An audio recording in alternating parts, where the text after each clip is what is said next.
The NFL just saw something you won't easily forget, and it came in 280 characters.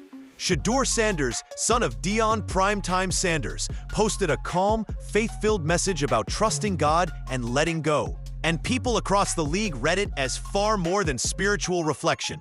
For many, that tweet wasn't peace. It was a quiet surrender. Why? Because it landed after a string of obvious chances that never came. Garbage time snaps he never got. And sometimes the easiest choice is the most political one. Protect your pick, avoid controversy, and keep the status quo. That creates a pressure cooker for young players who did everything right in college and the building, who trained, studied, and outplayed expectations in practice, only to be sidelined by an invisible set of rules. So ask yourself, when a player publicly says he's finding peace, is he choosing mental health, or is he signaling he's been pushed out of the fight? The next few minutes will unpack the games, the draft day fallout, and the locker room whispers that turned a single tweet into a league-wide headline. The tweet itself seemed harmless. A young quarterback talking about trusting God, finding peace, and letting go of what he can't control. Simple, mature, almost inspirational. But for those who followed Shedeur Sanders' journey, it felt heavier, like something behind the words was cracking. Fans and analysts didn't see a motivational post. They saw a signal. A quiet, "I'm done fighting." After weeks of being benched, overlooked, and ignored during moments when most backups would have gotten a shot, this message sounded less like faith and more like surrender. It was calm, yes, but eerily final. A player once filled with fire now sounded tired. And that's what made the tweet so powerful. It wasn't loud, it wasn't angry, it was acceptance. But the words were only the beginning. What happened next exposed just how deep the problem really runs inside Cleveland. 2 games tell you everything you need to know about Shedeur Sanders' situation in Cleveland. First, the Browns got blown out. A brutal loss where the outcome was sealed by the 3rd quarter. That's usually when coaches pull the starter to protect him and give the backup some real game experience. But Shedeur never left the bench, not one snap. Then came the Miami game, a total blowout in the other direction. Cleveland was up 31-6. The Dolphins had already subbed in their backup, and still, Shedeur didn't move. Dillon Gabriel played every down, finishing with just 90 passing yards in a game the defense carried. Think about that. A win that wasn't even close, and yet the rookie didn't get 2 minutes of field time. It's become a pattern too obvious to ignore. He doesn't play when they're losing, and he doesn't play when they're winning. So the question practically asks itself, when the kind of traits you build a franchise around. But as the rounds went on, something strange happened. Team after team passed. Not because of talent, not because of work ethic, but because of his last name. Behind closed doors, executives whispered about media attention, family involvement, and distractions that might come with being Deion Sanders' son. Suddenly, his confidence was labeled arrogance, and his pedigree, a problem. By the time Cleveland called his name in the 5th round, what should have been a celebration already felt like a warning. He didn't land where he could grow. He landed where he'd have to prove he even belonged. And that's the irony.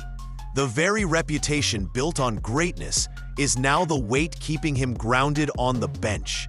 Analysts watching the Browns say there's only one explanation that makes sense, and it's not football. Reports suggest that Cleveland's coaches are intentionally keeping Shedeur Sanders off the field. Not because he isn't ready, but because they can't afford the chaos that would follow if he looked ready. One insider put it bluntly, if Shedeur went in for 2 minutes, completed 2 passes, and looked sharp, the media storm would explode overnight. Reporters would demand answers. Fans would flood social media calling for a quarterback change. And the coaching staff's entire decision-making process would be under fire. So, rather than risk that narrative, they shut it down before it starts. It's not about competition, it's about control. They'd rather stick with mediocrity than open a door they can't close. And that's what makes this so maddening. A team that claims to value earning your spot is terrified of what might happen if talent actually speaks for itself. Inside the Browns facility, there's a growing belief, whispered more than spoken, that Shedeur Sanders' benching isn't about performance, it's about politics.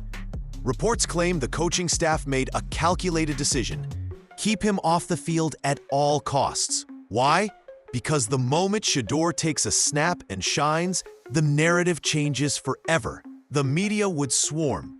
Headlines would question Kevin Stefanski's loyalty to his starter, and fans would demand a quarterback switch. In short, chaos. So instead of risking a 2-minute spark that could ignite a firestorm, the Browns have chosen control over competition. They're protecting their pick, their pride, and their public image. But that control comes at a cost: the slow suffocation of a young player's momentum and confidence. It's not strategy anymore. It's self-preservation disguised as coaching. Even inside the locker room, people are starting to notice. Players won't say it publicly, they can't. But the tension is obvious. Myles Garrett, the face of Cleveland's defense, recently hinted he's tired of carrying the team every week while the offense keeps stalling. He didn't name names, but everyone knew what he meant. Analysts on sports talk shows are echoing the same frustration, wondering how long the locker room can keep its patience when the better quarterback never gets a chance. Even former players are starting to speak up, saying what fans already feel, that keeping Shedeur sidelined this long risks fracturing team chemistry. Quietly, some insiders believe a trade might be his only escape if things don't change soon.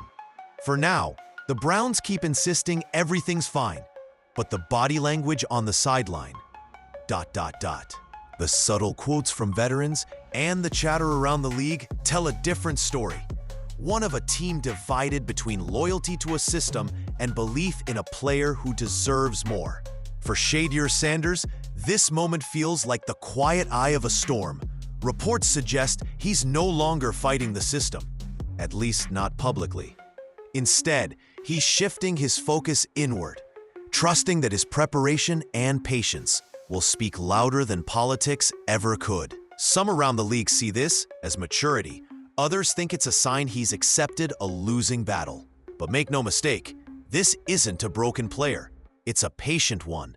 Sources close to the situation believe Shedeur is open to whatever comes next.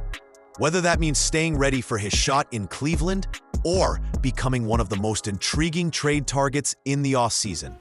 He stopped chasing approval and started building leverage.